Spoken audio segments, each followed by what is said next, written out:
Bismillah ar-Rahman ar-Rahim. Assalamu alaikum wa rahmatullah. This is Dr. Halima, and today's lecture is number 6, and the title of our lecture today is Methods of Translation. I hope that this lecture will be interesting to you, but before that we would like to identify and make sure that you come out of this lecture with good learning outcomes. Now, by the end of this lecture, you should really be able to show what? To show knowledge of the major methods of translation. And you should be able to practice these methods while translating. And you should be able to differentiate between these two major methods, semantic and communicative methods in translation. So you need 3 things, important ones. Okay? To understand these methods, be able to practice them, differentiate between semantic and communicative. And I will talk in this lecture about the following points. It's always important to know in advance what the lecture will contain. Now, first of all, I'll give you introduction to the translation method. And then I will tackle the point which says dichotomy of translation emphasis. And then I will go through 7, 8 methods of translation. Number 1, word-for-word translation method, then literal translation method, then faithful translation method, then semantic translation method, then adaptation translation method, then free translation method, then idiomatic translation method, then communicative translation method. And then I will end the lecture with some comments relating to these methods. All right? Now let's start with a bit of introduction. It is very important to understand that methods of translations have been in discussion, in debates for centuries, to be honest. And to translate literally or freely has been a problem of translating since the 1st century BC. 1st century BC, it means 2000 years. For 2000 years, people are arguing, what shall we do? Shall we translate freely or shall we translate literally? Let's wait until the end of the lecture and then you decide yourself. Then up to the 19th century, the free translation was favored. People until the 19th century, I mean since the beginning until 19th century, people, writers, translators preferred free translation. It means you are free to translate. And we will come to the definition and we will come to that point what we mean by free translation and what we mean by literal translation. Then at the turn of the 19th century, as a result of these cultural anthropological studies, writers started to really move towards literal translation. Again, we will talk about it in due course.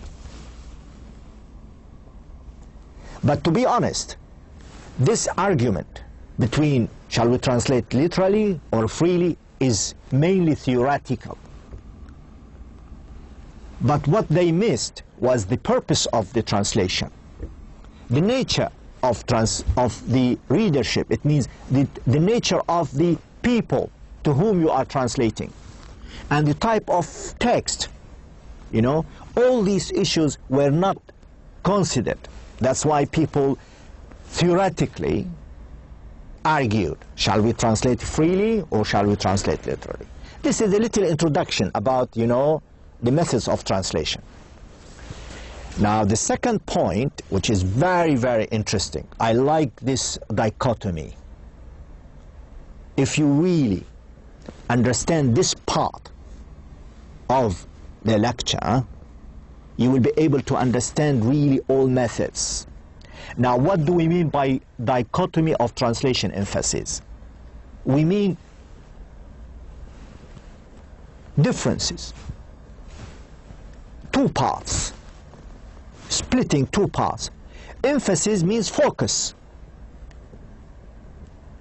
I focus on, look at these two dichotomies. Source language emphasis, it means source language focus.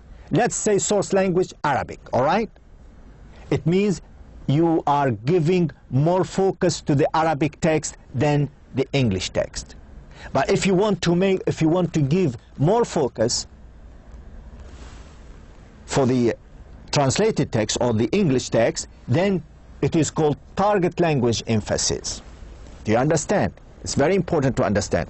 Source language emphasis, it means you want to take the side of the target language. It means you want to be biased. It means you want to be in favor of the source language, let's say Arabic. But if another translator say, no, I would like really to give focus to the translated text because we would like to inform these English people or English-speaking people, whether they are Chinese, Russian, whoever, means those who can understand English, we would like to give them more focus. In this case, you say, okay, target language emphasis. Now, you can see the split. If you are going to emphasize on the source language text, then we have the following methods: word-for-word translation, literal translation, faithful translation, semantic translation. If you want to give focus, if you want to give an emphasis to the source language, then you have to use these four methods. But if you are of the opinion that you prefer to emphasize on the target language text, then you need to use the following methods: adaptation, free translation, idiomatic translation, and communicative translation methods. So this is very important, and it's really simple, and it helps you understand all these methods. Now what we will do, we will take each method on its own to explain to you what we mean by these methods. Now, most of the translators, or let's say beginners, they translate literally, word for word. Word for word, it means like it is interlinear. Otherwise, you put words under each other. Means the source language word order is preserved, and the translated words singly by their most common meanings out of context. In other words, you want to translate, let's say, in Arabic. We have a proverb in Arabic. I'm sure most of you know this proverb. اللي فات مات. Now, اللي فات مات, if you translate it literally, word for word, look at it. That what passed died. Now look at this. اللي, that, li means الذي فات, what passed, fata, died. Now this is word for word translation. It is out of context. It doesn't mean anything to an English speaker. If you say to him, the what passed died, you know, he would smile away. He say, what do you mean? The what passed died? No way. So it doesn't mean anything to him. Why? Because it doesn't have doesn't have sense, you know, doesn't make sense. Now, this is what we mean by word translation method, which of course I don't advise you to do. Now, but why do people use it? They use it to understand the mechanics of the source language. This is one use of it. And to be able to understand, to construe, to understand a difficult text. And this method is used before translation, pre-translation process. Okay? So this is word-for-word translation method. And this is an example, and it's clear. Now, the second method, again, this emphasizes the source language. Literal translation. What is a literal translation? Means the source language, grammatical constructions are converted to their nearest target language equivalents. But still, the lexical words are translated singly. It means one by one, out of context. You know, you use the grammar, but the words, they don't make sense. A bit, but let's see this example. مثل هذه الأشياء عليها إقبال كثير الآن. This is an Arabic text, you want to translate it into English. Now, if you want to translate literally, then look at it. مثل, the likes of these things, هذه الأشياء عليها إقبال, have much demand. Now, the likes of these things have much demand now. Again, the native speaker or the English language speaker would frown at it. He say, okay, what do you mean? So it's not clear either, but this is a literal. This is an example of literal translation, which, well, I mean, most of you, if you go to Google and you put a sentence like this, this might come up like this. I didn't go to Google, but you can try and see how Google would translate it. Now, this is the literal translation. Now, if you move a bit higher than the literal, faithful translation. Now, what does faithful translation mean? It means to reproduce the precise contextual meaning of the original with the constraints of the target language grammatical structure. It means to be faithful, to be completely faithful to what? To the intentions and the text realized of the source language writer. In other words, you have the text in Arabic, so please be faithful to its meaning. Don't change the meaning of the text. And try to understand the intentions of the writer. Okay? So you need to be really faithful. And the same example, look at this example. Again, I mean, I used the same example just to give you the chance to compare all these methods using one example. Imagine. You see, one example can be translated in, let's say, 5, 6, 7 times, the same, but different translation. And this is the beauty of translation. You cannot have two translators producing the same translation. Very rarely, very rarely.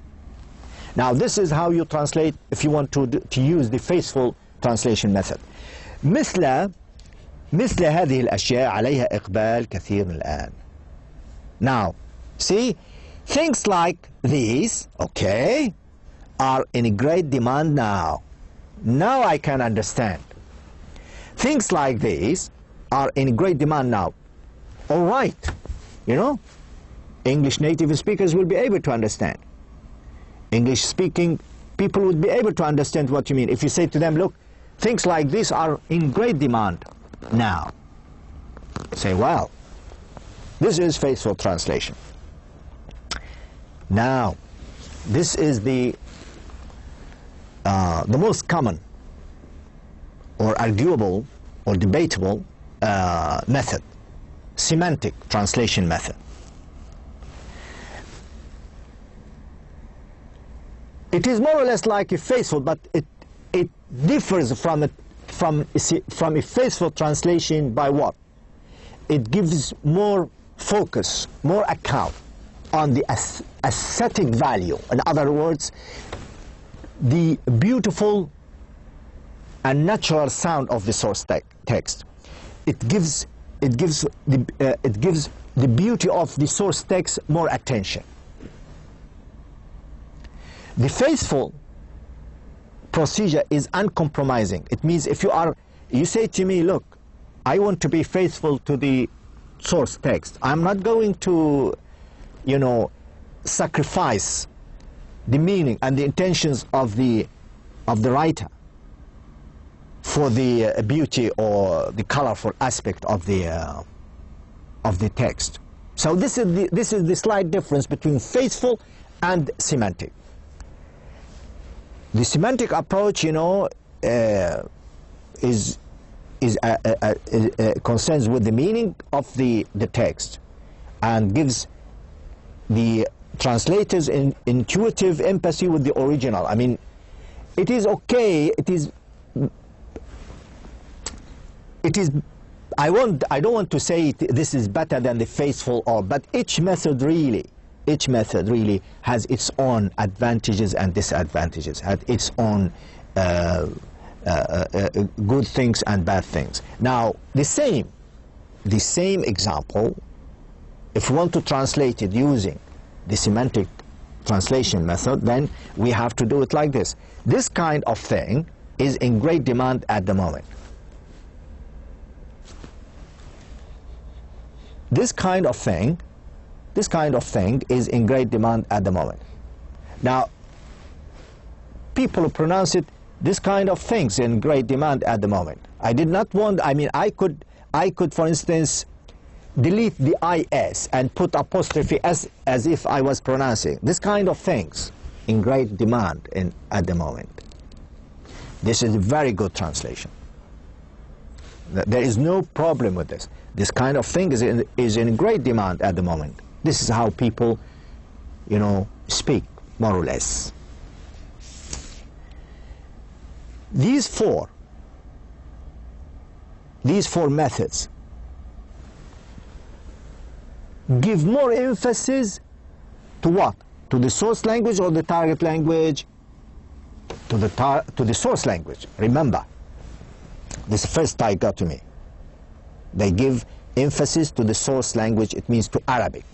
They want to translate the Arabic text and gives it more emphasis than the target text. Now, let's move to adaptation. Now we have started with people who would like to give more emphasis in their translation to the target language, to English. All right? Now, the first method of translation is, if you want to translate from English into Arabic or from Arabic into English, you can use this adaptation method. Adaptation method is the freest form of translation. It is really not a translation, to be honest, but it is. They call it a translation, but it is very, very freely translated. In other words, it is used only with if you want to adapt, if you want to convert. Let's say if you want to convert one text or one novel or one play, one story from English into Arabic, and you don't want to be bothered about translating it into Arabic literally or semantically or faithfully or whatever, you just take the plot, the characters, the themes, and then you put it in your own words. This is adaptation. You adapt it from English into Arabic or from Arabic into English. Now, a very good example you could look at it like here. If you want to translate Shakespeare's play King Lear, I don't know whether you have read King Lear. It's a beautiful play. Very sad. Very. They call it tragedy. I mean, it's a tragedy. One of the greatest tragedies of Shakespeare. Now, somebody among you would say, "All right, I'm going to translate King Lear, but in my own way." All right, what would you call it? You say, "All right, I will call it الشيخ الغني الأعمى وأولاده الثلاثة." King Lear. If you know the story of this play, you know what I mean by saying الشيخ الغني الأعمى وأولاده الثلاثة. King Lear was king, but he was blind, and he has 3 daughters, you know, and he wanted to distribute his possessions among them. I don't want to tell you the story. I leave the story for you, but it's a very nice and sad story. A beautiful tragedy. Now, I would, if I want to really adapt, means take the theme, the character, and the plot of this play, and you say to me, "All right, I'm going to do it in Arabic, and I am going to act it in one of our theaters." Then in this case, you give it a different name. You say الشيخ الأعمى وأولاده الثلاثة. It keeps the same theme, but a little different, you know. So adaptation, the freest. So this is the adaptation method in translation. But people call it adaptation method in translation. But to be honest, it has nothing to do with translation. But you know, you decide whether it has something to do with translation or not, but this is one way of saying it, the freest. I mean, probably it has 10% of the original text, or 5%, or 2%. It depends on the text you are doing, really. Now free translation, the free translation is you reproduce the matter without the manner or the content, without the form of the original. This approach normally paraphrase. It gives more information. It is too much talk, you know, free. You are free to translate it in a way that is pretentious, means it is not really that literal or faithful or semantic or whatever, but you say the example would give you an idea what we mean by free translation. مثل هذه الأشياء عليها إقبال كثير الآن. If you say it, but this one is dead trendy. You go into a shop and you say this shirt is dead trendy. It means, or this one is dead trendy. It means that fashionable, everybody is buying it, and you know it is good, and so on and so forth. So it has a reputation of being good. So people starting to use it, whether it is washing up liquid, or a t-shirt or whatever. It is trendy. It means it's fashionable. It is modern. It is it is what everybody is using. So when you translate مثل هذه الأشياء عليها إقبال كثير الآن, in a way like this one is dead trendy, means people understand you right away. This is free translation, but it's really everyday language, and it's beautiful translation, of course, but you know, it's free. Now, idiomatic translation, the idiom, what is the idiom? Is a fixed figurative expression whose meaning cannot be deduced from the denotative meanings of the words.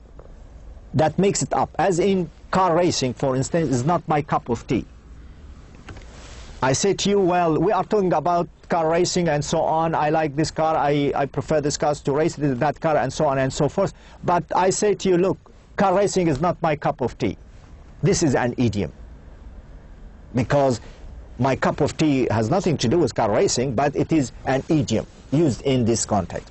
Now, if you want to reproduce a message of the original text in an idiomatic English, or in you need to use really a different approach to translation. And the example, the same example, look at this example again. مثل هذه الأشياء عليها إقبال كثير الآن. Now this is an idiom. This types all the rage. This types all the rage. It means it makes people go mad. Wow. After this type of thing.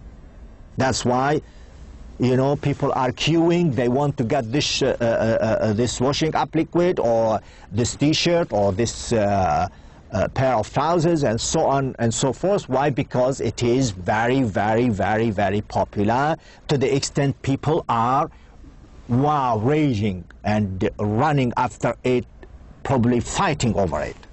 And this is an idiom to express this this concept. مثل هذه الأشياء عليها إقبال كثير. Oh, this type is all rage.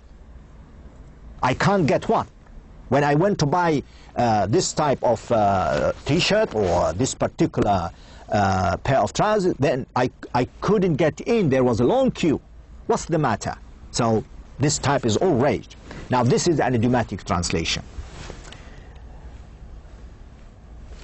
As you can see in the slide, I know it is lively, natural, you know, it's everyday language, it's colloquial, you know, people use it. It's your own choice of using it. Now, the communicative translation stands in paradox with the semantic approach to translation.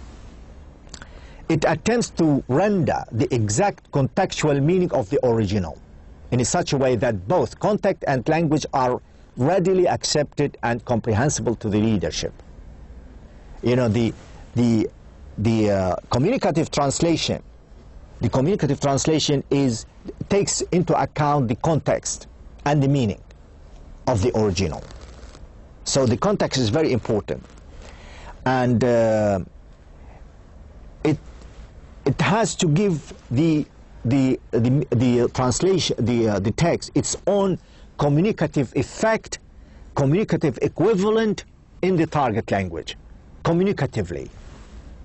Now let's go back to our example. اللي فات مات. Now if there is an equivalent in the target language, then you have to use it in the target language. This is what we mean by communicative. You want اللي مات فات, you don't have to say the what past died. There is an equivalent in English. English people say, let bygones be bygones. If you say to an English person, let bygones be bygones, he would be very impressed. He say, wow, you speak good English, and you translated it, you have translated in a very good way. So this is communicatively. It means you communicate this message to the other person successfully. You are interested in the message to communicate it according to the context, the meaning, and the culture, and all this package, communication. All right? Now look at another example. ضرب عصفورين بحجر واحد. Again, there is an equivalent to it in English. To kill two birds with one stone. To kill two birds with one stone, ضرب عصفورين بحجر. Okay? So this is a very briefly I have given you some idea about the methods of translation that are that translators or people use them when they translate. Very briefly, people have written books on such ideas and such issues, and if you want to read more and to work more, there are so many references to refer to. But the last point I would like to very briefly as well to draw your attention to is that the main two translation methods nowadays are used or argued about are the semantic semantic approach to translation and communicative approach to translation. This is very recent, and people use it and talk about it. And semantic translation tends to be economical, whereas communicative tends to be more. And the semantic translation is written at the author's linguistic level. Communicative it means the semantic, you take into account the authors. The communicative, you take into account the reader. It means you prefer the reader rather than the writer. The semantic favors the writer of the text, but communicative favors the translated text. Semantic translation is personal and individual. The communicative translation is social and concentrates on the message and the main force of the text. These are very quickly. The semantic approach interpret, and the communicative approach explain.